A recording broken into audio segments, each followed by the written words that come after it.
Hey guys, I hope you all are doing well.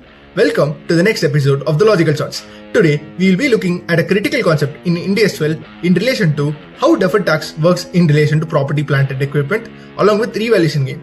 So first, let's take a very simple scenario, assuming that there is no revaluation gain and assuming that historical cost approach is followed.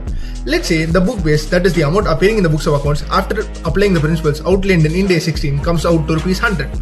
However, let's say the amount as per your tax books after applying the principles of Income Tax Act 1961, in specific the PPE chapter, comes out to Rs 120. So many of you would rightly say that since the tax base is greater than your books base, you would create a deferred tax asset on the amount of 120 minus 100 into effective tax rate applicable to the entity.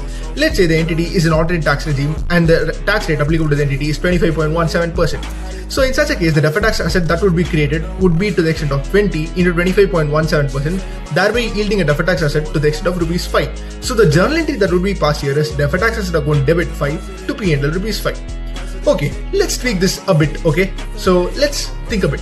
So let's take the second scenario where again the amount appearing in the books of accounts in relation to PPE, that is the book base is 100 and the tax base is Rs 120. But let's just think a bit, right? So let's say there is a revaluation gain of 20 that is included in this 100. So basically 80 was the amount that was arrived at as the net book value after applying the historical cost approach, after which a 20 of revaluation gain entry was passed in the books of accounts, thereby leading to a book base of 100 and a tax base of 120. So in this case, you will have to tweak your answer a bit. So split the 100 of book base into two, 80 of the historical cost component and 20 of the revaluation component. So the 20 of the revaluation component would not be there in your tax books because your tax does not recognize notional gains and the revaluation gain that is recognized here is a notional gain.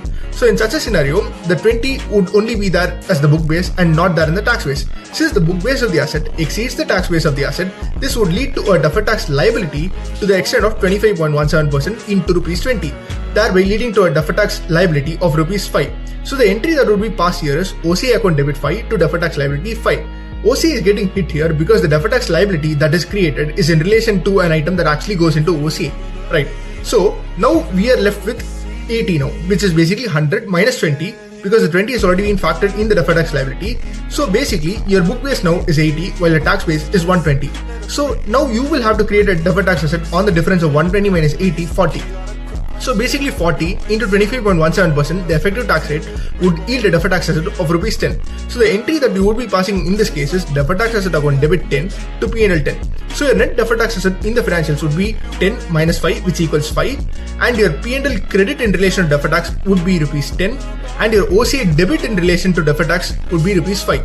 I hope you all found this insightful. For more logical charts, keep learning, keep growing, and do hit that subscribe button. Thank you.